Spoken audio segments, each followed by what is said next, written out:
Hoje eu vou ensinar para vocês como consertar a buzina do carro, daquele carro. Aí primeiro a gente pega esta peça e segundo a gente pega esta peça. Aí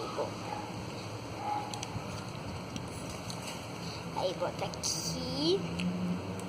Aí depois joga esta peça aqui lá dentro. Aí botar esta de trás aqui. Aí acho que eu fiz errado.